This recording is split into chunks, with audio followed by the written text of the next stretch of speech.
Good morning, Boker Tov. Welcome back to Living with Emunah. Just a housekeeping note that we are going to be off for the next 2 weeks, and then we'll resume 3 weeks from today. We're going to post in the WhatsApp group what the schedule is for the summer, so you can plan accordingly. There's plenty to listen to, amazing speakers across the world, so you won't miss us too much. It's good to miss a little bit, but you won't miss us too much. But we are off for the next 2 weeks, and then we'll be back. Emunah series is generously sponsored by Dr. Zavi and Bella Morgan, in memory of Rabbi Dr. Brian Gabbett, in memory of Bella's mother, Dr. Ellen Chanzer, and they continue to sponsor in the merit, Mirz Hashem. The hostages should all come home. Our soldiers should all be safe. We should be victorious over our enemies.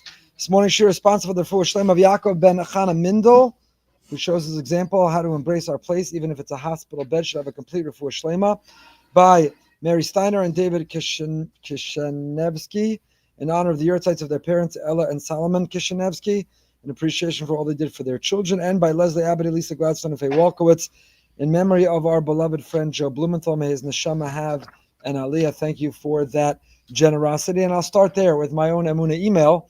I don't have to write it. I could just say it because it happened to me. But last week, we did lose. Our community suffered a tremendous loss. Joe Blumenthal, our dear friend, way too early, way too young, a very, very special person, a dear friend of mine, somebody with the biggest heart, somebody who was a beloved friend, somebody who was loved by all. And with the July 4th weekend and the cemetery closed Friday and Sunday, there was a urgency to get up there and to have the levaya and the burial on Thursday. And I was zocher to go with the family, and I do consider it as close. I had the merit to be with the family and the opportunity to officiate. And it's one of the privileges and responsibilities of the rabbinate, but you become good friends, and you have the privilege of being able to give a eulogy, a hesped, and to be able to bury. So I won't take you through the whole story.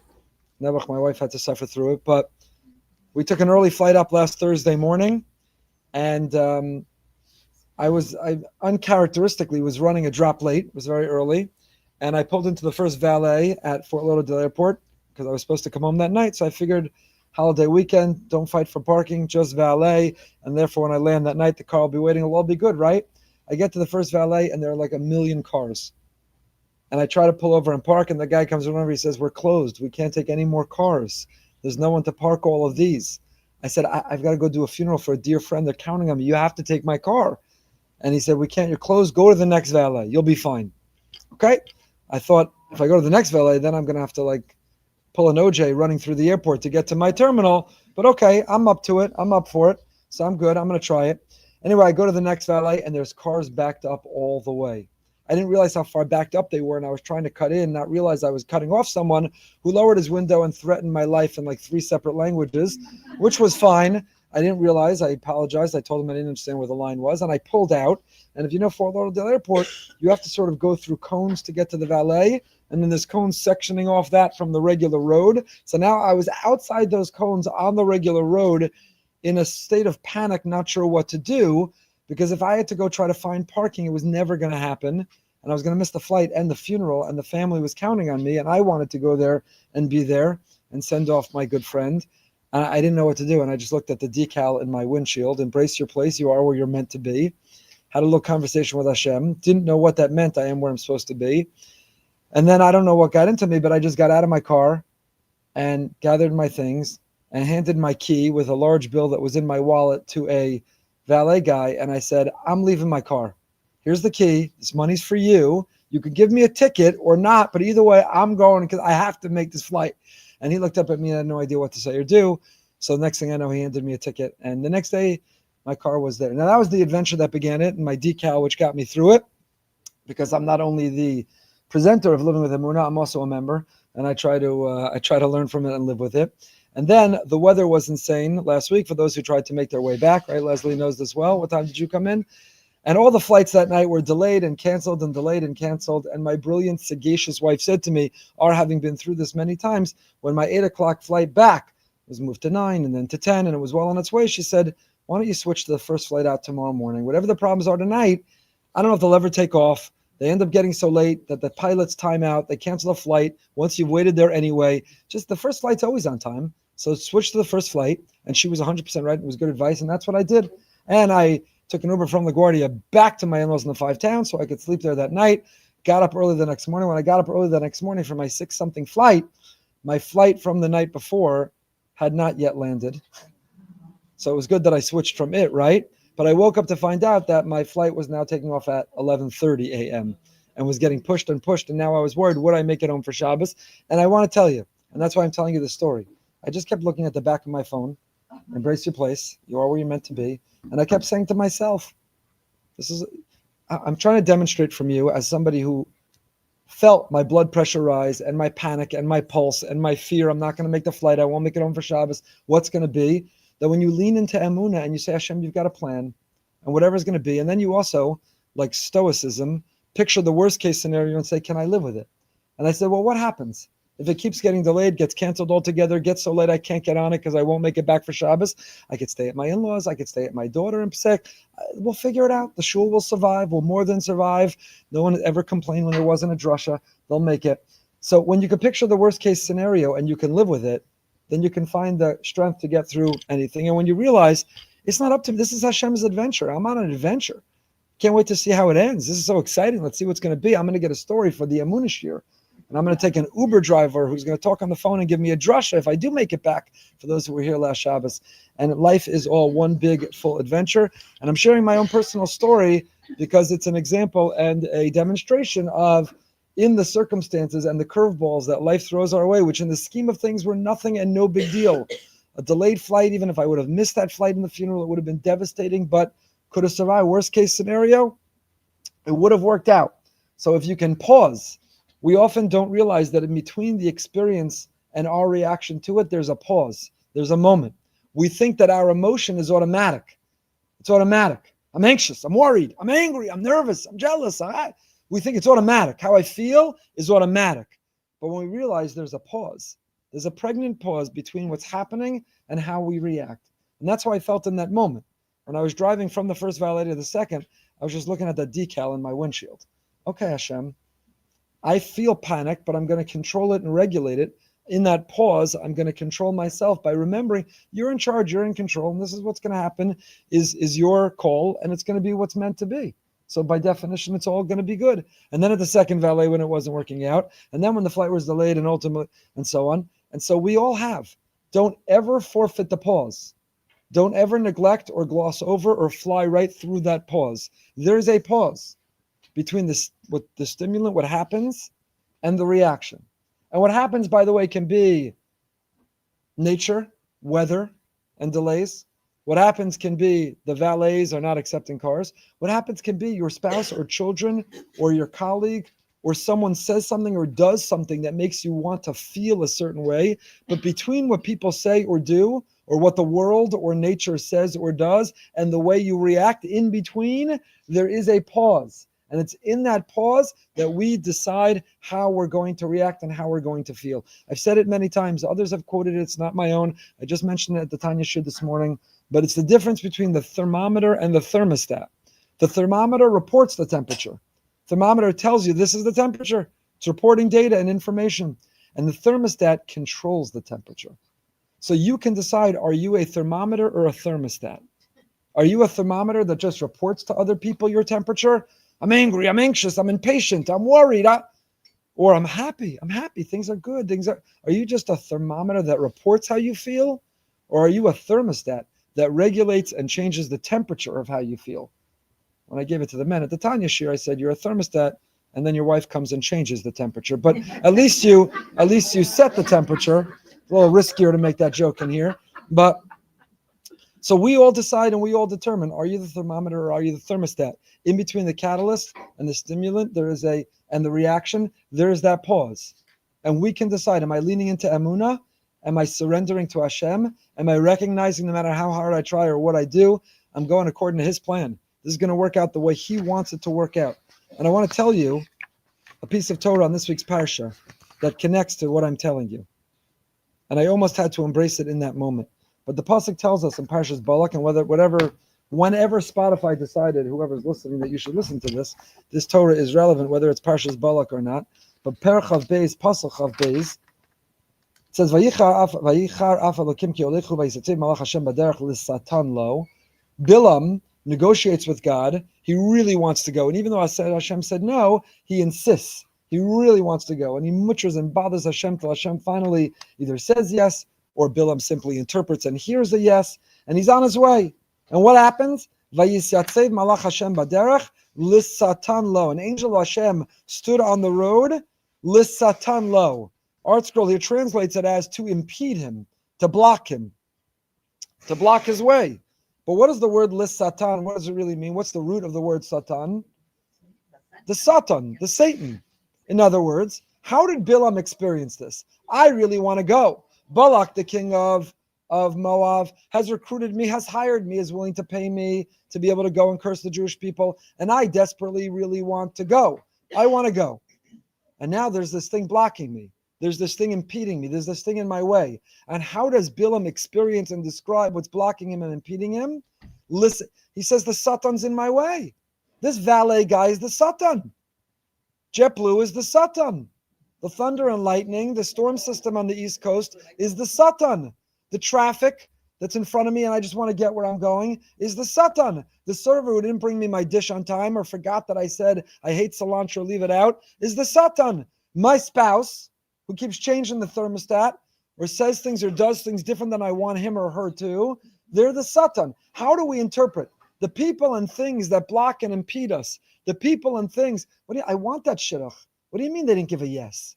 What do you mean the shadchan didn't get back to you? What do you mean? But I desperately am longing and waiting and want that child. What do you mean? What do you mean? On the pregnancy test, again, there's only one line. What do you mean? People at different level of consequence, different issues, we experience these things as lissatan lo. The Satan is blocking me. The Satan is impeding me. This person or this act of nature or this event or this experience is the Satan. The Satan is blocking me, impeding me, stopping me. Lissatan lo, from what I want. From what I want. That's how Bilam experiences this. It's the Satan. Zakt Rashi. What does Rashi say, lissatan? Rashi writes, Malach sharachamim haya. What Bilam experienced as the Satan, as the Satan, was an angel of compassion and kindness. What? Bilam just wants to go where he's going. And now, this angel is blocking the path. His donkey stops. He ends up hitting the donkey. The donkey has the whole conversation. We all know how this goes. But this thing that's blocking him, that he experiences as Satan, Rashi says, it's not lissatan lo. It's not a Satan. What is it? A malach shel rachamim. A malach shel rachamim. And so often in our lives, our path is obstructed, and a door closes, and an opportunity slips away, and we get frustrated, angry, resentful, bitter, stuck, unable to move on. A proposed shidduch doesn't work out. A company decides to hire someone else or give someone else the promotion. The house went to a higher bidder, and the house we were set on and so excited about, we lost it.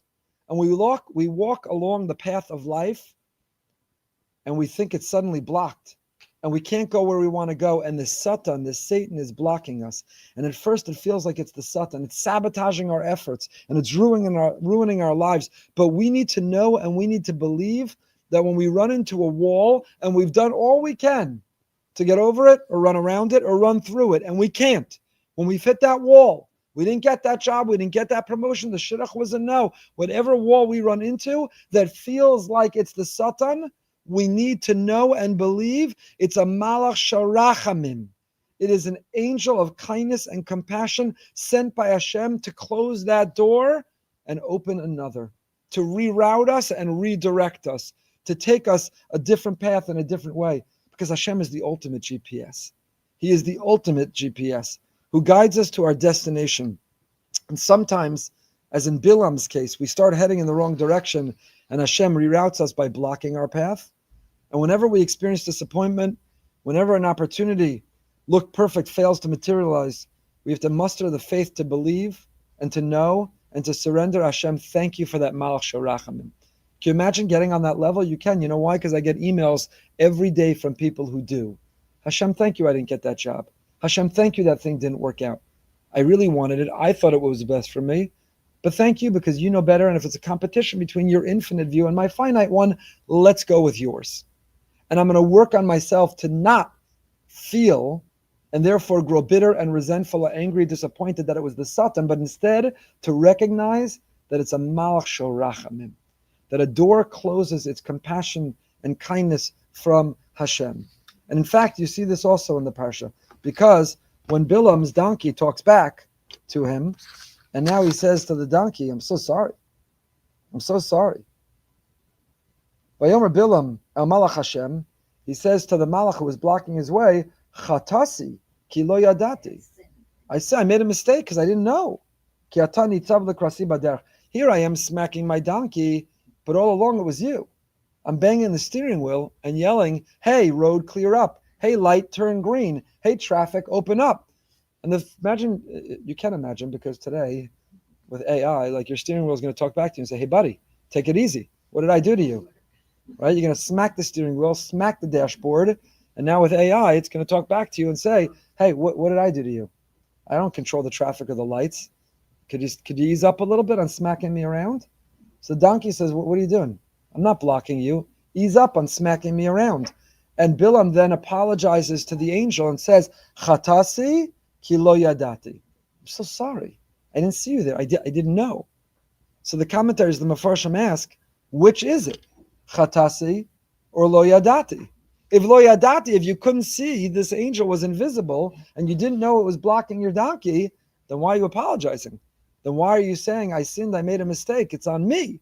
And if you're saying, I sinned, I made a mistake, it's on me, Chatasi, then how can you claim lo yadati? Which is it?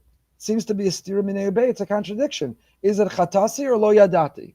I'm sorry, I was wrong, or I didn't know, there's no way I could have known. Which is it? And I forget, I apologize, I don't remember. They deserve for me to quote it in their name. But years ago, I saw a beautiful interpretation. Chatasi, you know why I'm sorry and where I came up wrong? Ki lo yadati. I didn't see the signal. I didn't pick up on the message. I didn't read the room. I didn't understand what the world and what Hashem was telling me by my path being blocked. And when my path was blocked, I tried to smack the people around me and blame them instead of recognizing this door has closed and I should embrace my place. What Bilam was saying was Chatasi. You know where my mistake was? Ki lo yadati, because I didn't know I'm supposed to embrace my place and I am where I'm meant to be. That's the Chatasi.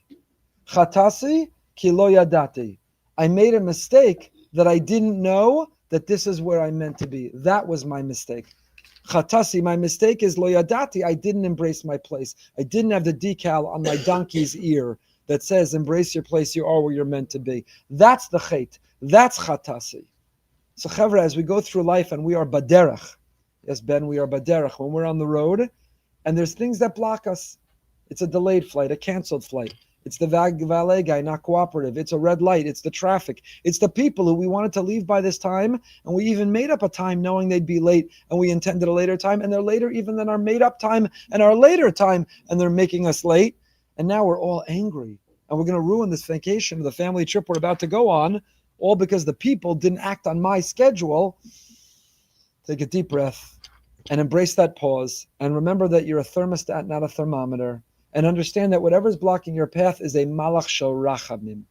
It's a malach shel rachamim. The shidduch was a no. Don't get stuck, and don't be bitter, and don't waste time and important emotional energy about the no. Instead, realize that was a malach shel rachamim. You have no idea what you were just saved from. And if you don't get that promotion, and you didn't get that job, and you didn't get that business deal, and your customer or client didn't act in good faith and follow through, don't see them as the Satan, as the Satan. Understand they're a malach shel rachamim. They are somehow an agent, an ambassador of Hashem, of kindness, who stopped you from getting into some mess. Who knows the loss you would have had? Who knows how much time or aggravation it would have caused? Who knows where it would have led to? The very things that feel like a Satan can or often are a malach shel rachamim. That's the lesson of this parsha, among so many others. But that Bilam, who was so insistent and he wanted to break through and he just wanted to get where he was going, that he thought would bring him fame and fortune. We spoke yesterday about Bilam is the first grifter. You know what a grifter is? Candace and Tucker and countless others of these media personalities are grifters. A grifter is someone who doesn't have principles or values. They go wherever the fame and fortune are. Whatever will bring the most viewers, the most followers, whatever will bring them the most money, that's where they go. Bilam, Gemara Chazal says, Bilam is Bili Am. Bilam has no nation, no people. Bilam is a prophet for hire. Whoever will pay them the most money, he'll curse whoever you want him to curse. just like Candace. Whoever pays the most, just like Tucker. Whoever Qatar, whoever will pay or wire the most money, they have no loyalty, fidelity. They'll curse whoever you want them to curse, because Bilam is Biliam. He's the original grifter, and he has many spiritual descendants that we're suffering from today. Bilam is the first grifter. And because he just wants to get to that place of fame and fortune, he sees whatever's in his way as the Satan. And Rashi says, no. It's a malach shorachamim.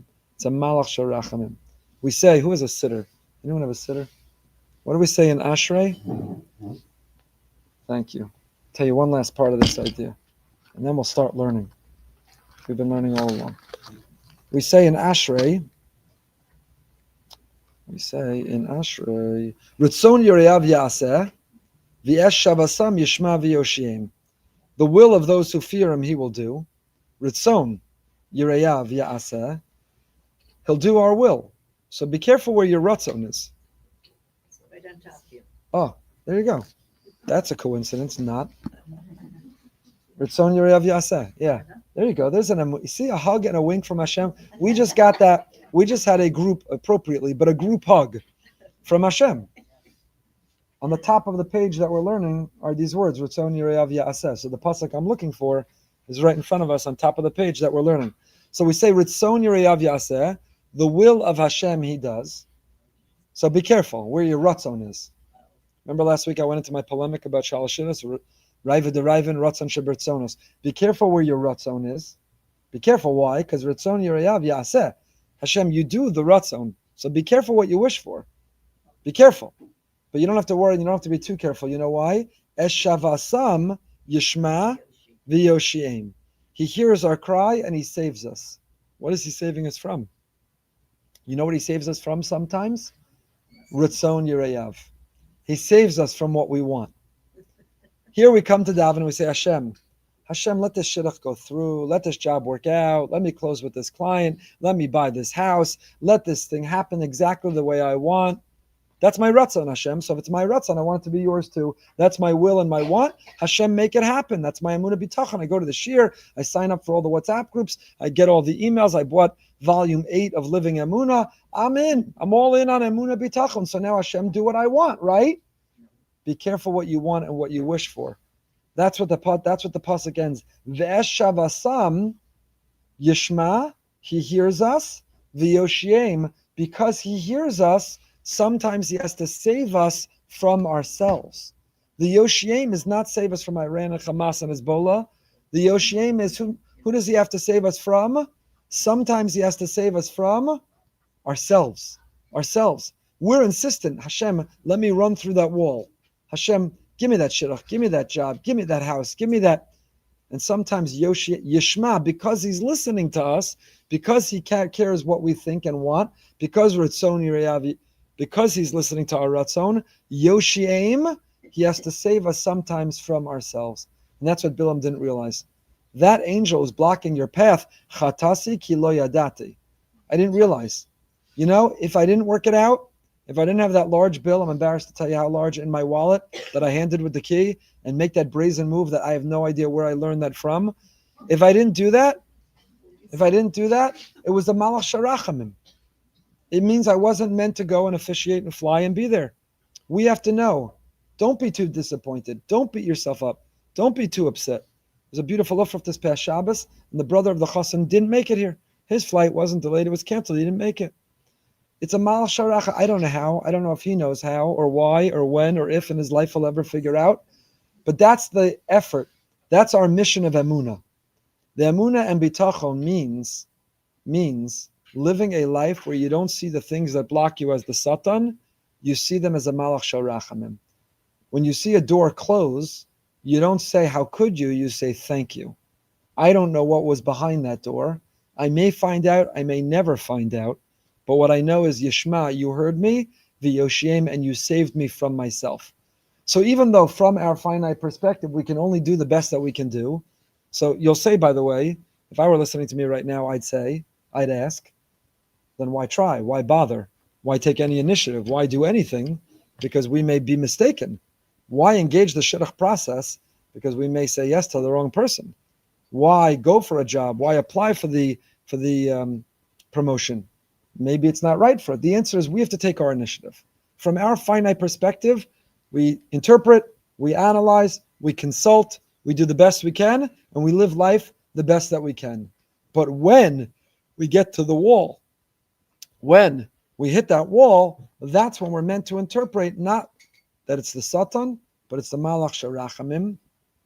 And Taka, if lo yadati, if in those moments we fail, I almost failed.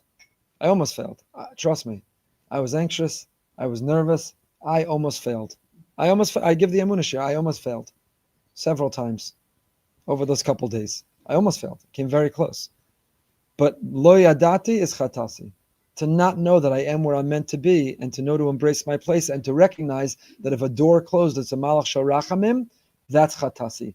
Chatasi ki lo yadati. Let's read a couple emails, and then we'll get back to finishing this parak in our wonderful sefer, Emunah Bitachon. I told you I would, and I did last week, post the link. ArtScroll just put it out in English. We've been learning it since it came out in Hebrew, but you can now get it in English as well. But let's read a couple emails. Rabbi Goldberg, hope you're doing well. Klai Yisrael is safe and well too. I want to share the following Emunah story which happened today. I was driving to a place an hour away. As I was driving, I saw a very bad car crash on the side of the road. There was someone on the side street walking and talking through hand gestures. I could tell one of the cars was his. Normally, I just keep driving, but something made me think. Not knowing if someone had called already, I called and informed 911 of the accident. Then I continued on with my day. Side note, something I try to do whenever I see an accident on the side of the road or a car pulled over with their flashes on is say, thank you, Hashem, for having me be safe. I say this because of a shir I heard from Rabbi Wallerstein many years ago, Zichron Livracha, but how when we say over Yom Kippur, Ma'avir Nesroa Agzeira, one thinks it means to erase the evil decree. But he went on to explain how it really means to change the decree from bad to good. It could be you were meant to be in the bad situation. It was changed to be that instead you would be, but instead just passing through. How you're going to be and the role you will play in that situation is determined on Rosh Hashanah, Yom Kippur, and depending on your situation at that time. So meaning, when you, God forbid, see something happening to another, of course, daven for that person, call 911, do you can to help the person, but also stop and say, wow, I'm so grateful that I'm safe and well, and use the contrast to remind you how blessed you are to say thank you. Person continues, that afternoon I was driving back from this place and a car hit me from the side, as well as another car. It was a minor accident, but I was a bit stunned to say the least. Shout out to my sister who I called, who Baruch Hashem Mamish picked up as soon as I called, told her what happened, asked her what to do. She was an incredible aide, staying calm, cool, collected, objective for me when I couldn't think straight. Person who caused the accident didn't speak English, and I later learned had no car insurance, no license, and in fact wasn't even his car, but his friend's. I'll say to his credit, he didn't drive off when the accident occurred, as he could have. My sister went on about navigating the whole thing, giving me suggestions what to do, how to handle this, even went so far as to ask me in the middle of her shift as a PA in the ER, does anyone here speak Spanish? Which in retrospect makes me laugh. I'm so grateful to her. It was because of her I was able to figure out a payment plan for the person, the damages. As I got into my car and kept driving, I thought back to that morning. Hashem decided I would be in an accident that day. And Baruch Hashem, he had me be in the minor accident where no one was injured. All cars still completely drivable without anything but superficial parts of the car injured, and gave me an incredibly kind and awesome sister who helped me throughout. I later thought back to the Emunah story I heard several months ago about a guy who hurt himself on a track while running, meaning a story we read in our shir. You remember it? But hadn't been on a road, a major street or something like that. Hashem decides all, and I'm grateful for how it was able to be handled calmly and clearly. Thank you for the platform for me to write and send this Emunah shiurim. So again, you could be bitter and miserable. I can't believe I was in an accident. Or you could have passed a worse accident that morning and say, thank you, Hashem, that it was only a minor accident, and I'm so grateful for you from above. Dear Rabbi Goldberg, as a continuation of the previous email, Baruch Hashem, me and my husband are expecting. Thank God I feel so grateful, especially after the miscarriage. I really feel like Hashem answered all of my tefillos, but I can't help but also feel anxious, and I'll tell you why. My first pregnancy with my daughter was a roller coaster. At our anatomy scan, we received the news that my daughter had a very poor prognosis. They gave us all the worst outcomes. I started going to the high-risk doctor twice a week. They prepared me to deliver as early as 26 weeks. Hashem proved them all wrong, and I ended up making it to 37 weeks. My daughter was only 3 pounds. The doctor told us she was the smallest 37-weeker he'd ever seen. Baruch Hashem, she was a total, complete miracle, and I thank Hashem every day. She is now a thriving, healthy toddler living her best life, and we're so incredibly grateful. My anatomy scan for this pregnancy is coming up this week, and although I keep telling myself everything will be okay, and my daughter's living proof that doctors can be wrong, I need to have Emunah and Hashem, I can't help but feel scared and anxious.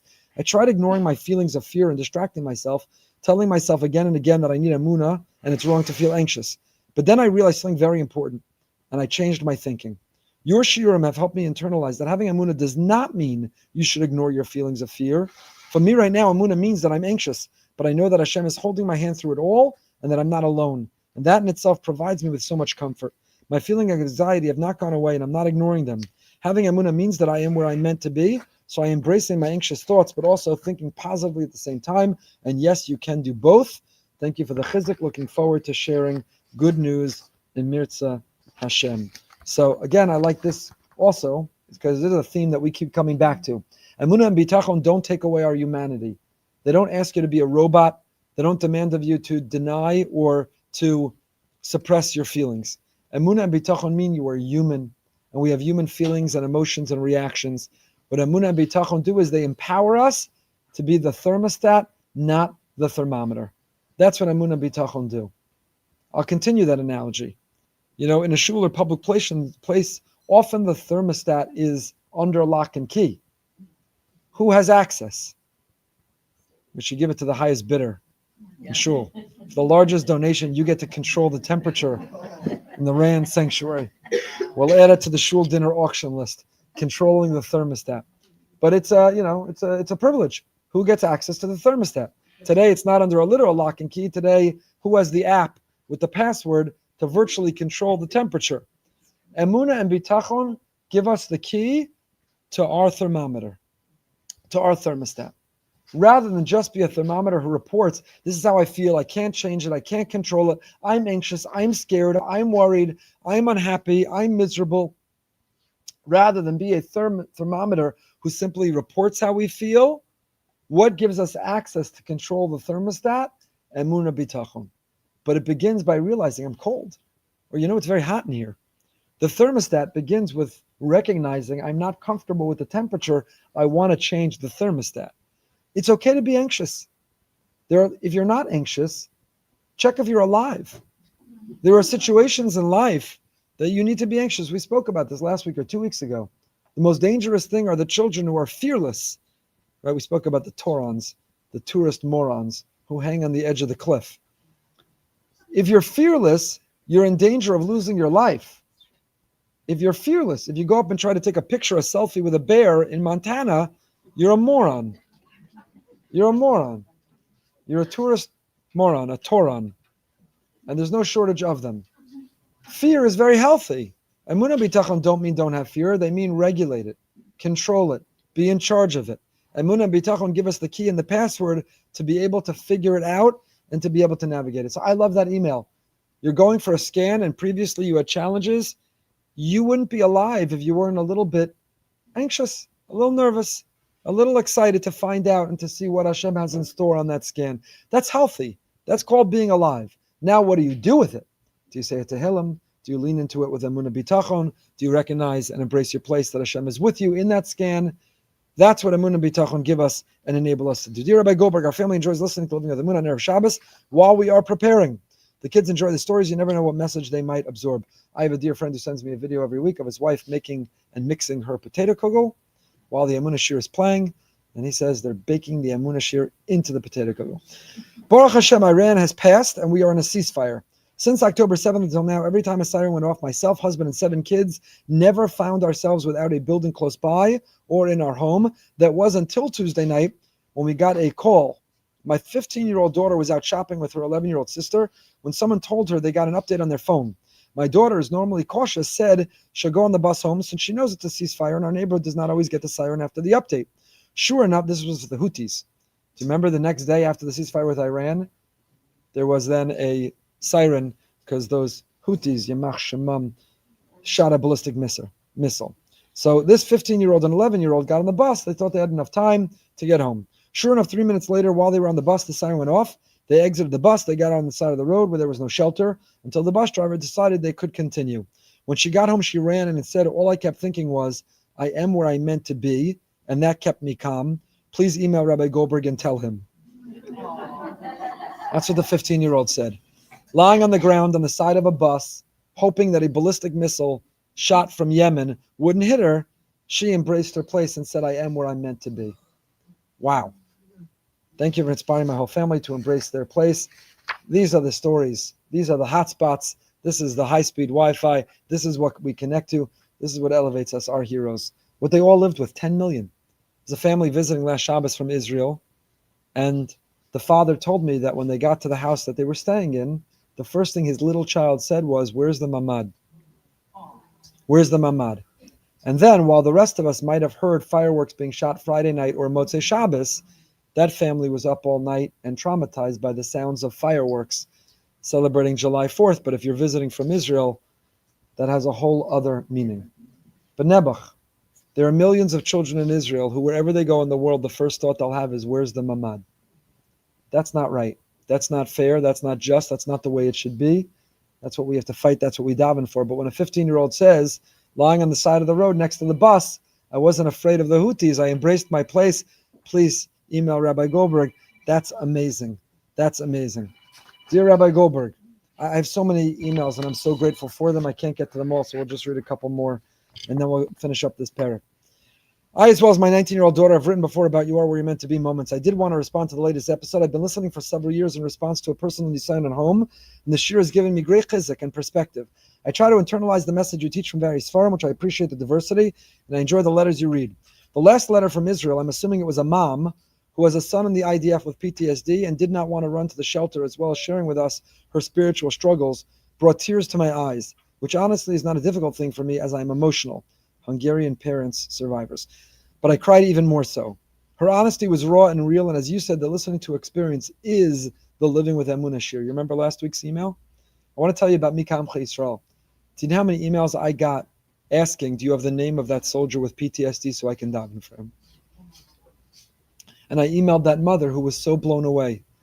She gave me the name. I'm not going to say it publicly, but I am sending it to whoever asked because I don't want that son to figure out that we're all talking about him, but we wish him well.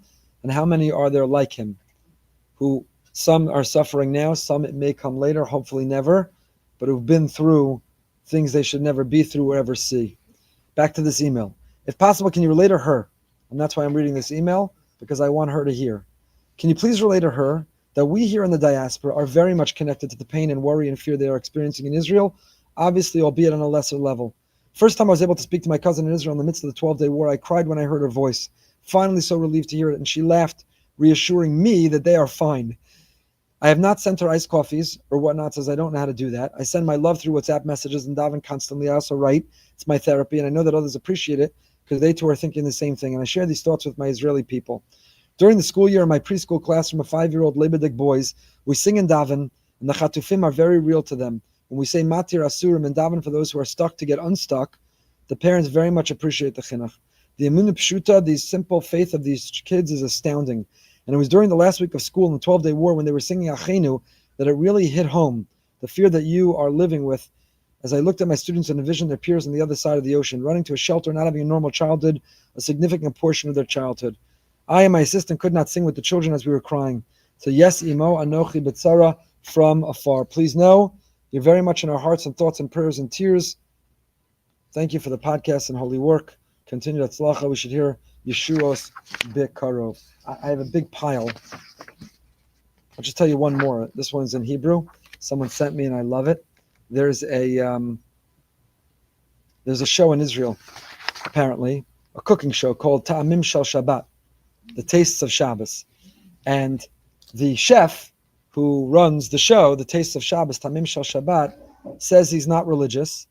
But on a recent episode, he got emotional and choked up when he mentioned that he puts on tefillin every day. And he finishes each show by thanking Hashem, by saying that when he drives home after the show, he feels a very strong kesher with Hashem, even though he keeps saying, but I'm not religious. I'm not religious. I'm not dati. But I'm not religious. I'm not dati. But I put on tefillin, and every time I leave the show, I go home and feel a close kesher to Hashem. And the show is called Ta'amim Shel Shabbat, a cooking show called The Taste of Shabbat. But I want you to know I'm not religious. So that kind of not religious we could use more of. The not religious, I feel a close kesher with Hashem, put tefillin on every day, and have a cooking show called The Taste of Shabbos. That kind of not religious we could live with. Such not religious we could use a little bit more of. Okay, this is hard for me, but we're going to stop here, and we'll save. No, one more because it too is the Emunah shir, and this will take us into our learning. One more. I thought about writing to you many times. In fact, almost every week while driving and listening to the Emunah shir, the thought crosses my mind. But I usually hesitate, think about it again, and regretfully let it go. So here I am sitting in my ambulance during a shift with MDA, with Magen David Adom in northern Israel, finally writing to you with an Emunah dilemma that only a Rav can truly help with. We know that Am Yisrael has been through so much these past few years. Our faith is constantly being tested. I'm only 23 and have already attended more funerals of people my age than anyone should. I have a daughter in Israel. We have a daughter in Israel this summer on a beautiful program, Mechlalet. We woke up this morning to a text from her that today they took the program to line the streets of a family on their way to bury their loved one, one of the soldiers who was killed a couple days ago. It had such an impact on her. I won't violate her privacy. She sent us a beautiful text about a personal decision that she made because she was so moved in the memory of this soldier who won't be able to live in this world at such a young age. How old is she? 15. So a 15-year-old going to a funeral of a young soldier. And imagine this, the writer of this email. I'm only 23 and have attended more funerals of people my age than anyone should. I have close friends in the front line all over the country, and some who will now live on only in our hearts. And yet, despite all of this, my Emunah with Hashem has never been stronger. It's not perfect, but it's definitely something people notice. My friends, colleagues, and even strangers, they feel it, and they all have questions. So many questions, Rabbi. The hard ones, the kinds that make you pause, the kind that challenge our understanding of Hashem's love, justice, and mercy.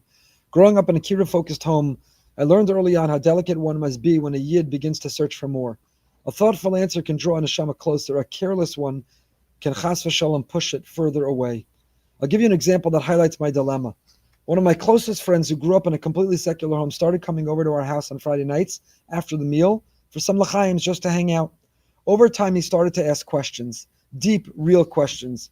And we did the best we could, but he usually laughed and left unsatisfied with our answers. A few weeks ago, he was sent into Gaza. And one day he called me. I picked up quickly, worried at first, but there he was. On some rooftop, explosions behind him, just wanting to talk on FaceTime. I can't quite describe how insane modern war is, but yes, one of my friends was video calling me from an active war zone just to talk and catch up. We joked around nervously for a bit, and then he told me that he and the guys on his team had been having long, meaningful conversations every night about life, faith, and Hashem. That's what IDF soldiers do in Gaza. I don't know, and I'm not judging what other soldiers of other countries do where they are deployed at night in their few minutes, but that's what our holy soldiers do. They have long, meaningful conversations about life, faith, and Hashem. Wow. And then came the hard questions. If he's so merciful, how could he let this happen to us? If I'm supposed to believe in God, why does he cause so much suffering? Why do good people die while the evil live? Why do children get sick? I paused for a moment, carefully thinking about how to answer, but all that came to my mind was, I don't know. I'm not a rabbi. How am I going to answer? Why is he asking me? I then realized the responsibility and the opportunity Hashem had given me to not only spread the light of Yiddishkeit and be Makari, but also give him chizuk in the situation he was in. I did my best to answer, but that not definitively, but from the knowledge I have and from the bitachon in my heart. My question to you, Rabbi, is how should I have answered? What should I say when these questions come up? Who should I refer them to? Is there a correct way to answer? Thank you and good Shabbos. Wow. Wow. There's a lot of parts to that email. How he's been to more funerals than anyone his age should, and yet his Emunah in Hashem has never been stronger, and strangers can see it on his face. That's an unbelievable part. You should frame that and put that on your wall. That part of the email. That soldiers in Gaza are sitting up having long conversations at night about life, faith, and Hashem. Frame that. Put that up on your wall. These questions, they're tough. These are tough. So let's get back into it a little bit. And maybe over the next few shiurim, again, we're taking a 2-week break, but when we come back, maybe we'll try to get into them a little bit more. Let's just finish this paragraph and know that we finished this parak and pick up with a new limud when we resume. We're on page Mem Aleph, the left-hand column. Mamshech levayir ketzad yinag b'mamona k'fi ratzon Hashem. So if money can be the biggest satan, right? Where did Bilam go wrong? Because he saw that which was impeding him or blocking him. That's the satan. So money, the drive, the temptation, the quest, the longing, the corruption, the pursuit, the misuse, the abuse, money could be a big satan in our life. So how should one act with mammon, with money? Kifi ratzon Hashem. Always ask yourself, what does Hashem want me to do in this moment? How does he want me to spend it? Where does he want me to give it? How does he want me to report it? on my tax. What does he want me to do? Tarba b'tzedakah k'fi yichaltecha v'chata'acha b'tzidka pruk. Pasuk in Daniel. Give as much tzedakah as you can. Your first reaction should not be to lock down. We're all born in the world. We're born with a closed fist, and when a person is buried, their hand is open. But don't wait to die for your hand to open up. There's no greater pleasure in the world than giving while you're alive. Kilo b'maso yikach hakol. Paradoxically, the only thing you could take with you to the next world is what you gave away in this one. What you tried to hold on to, you can't take with you, but what you gave away, you do. So it comes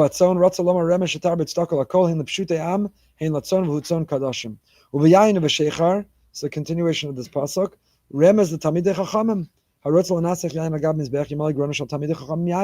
Give poor people who need help. Invest in spreading the light of Torah. Without explicit criticism of the organizations and the alphabet soup who were supposed to be fighting anti-Semitism the last several years, but literally tens, if not hundreds of millions of dollars went into them, with the result and the return being more anti-Semitism than ever. Imagine if instead those hundreds of millions of dollars went into Jewish education. Imagine if they went into outreach. Imagine if they went into connecting with our millions of brothers, of Jewish brothers and sisters, to expose them to the light and the beauty of Torah. Imagine instead. The answer to anti-Semitism is not the alphabet soup of organizations.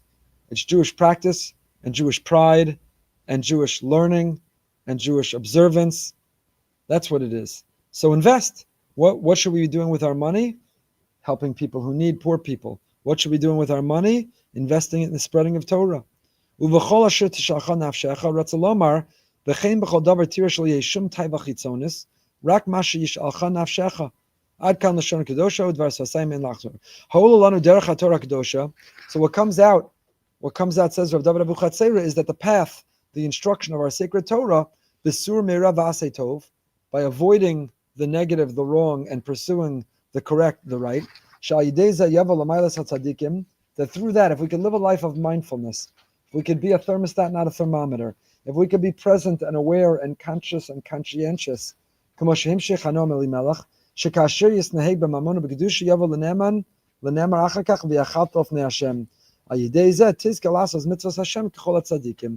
if we bring the right attitude, the right mindfulness, the right perspective with money, that Hashem, you close some doors, you open others. I have what I meant to have. You provide. No one can take from me. This is what we've been learning about. I don't have to worry about competitors, because nobody can take what I meant to have. I should be generous and kind to competitors.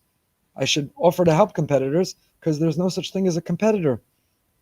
Nobody could take what I meant to have. And therefore, yes, sometimes you have to invoice and bill.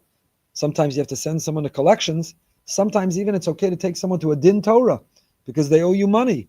But all the while recognize that whatever the outcome of it will be is what you're meant to have. It comes from above, it comes from Hashem. So therefore, you don't sweat it out. You're not anxious or nervous or angry. You're not schwitzing it out, because it's all what's meant to be. Already on Rosh Hashanah Yom Kippur, it was decided and determined what's in each of our personal trust fund.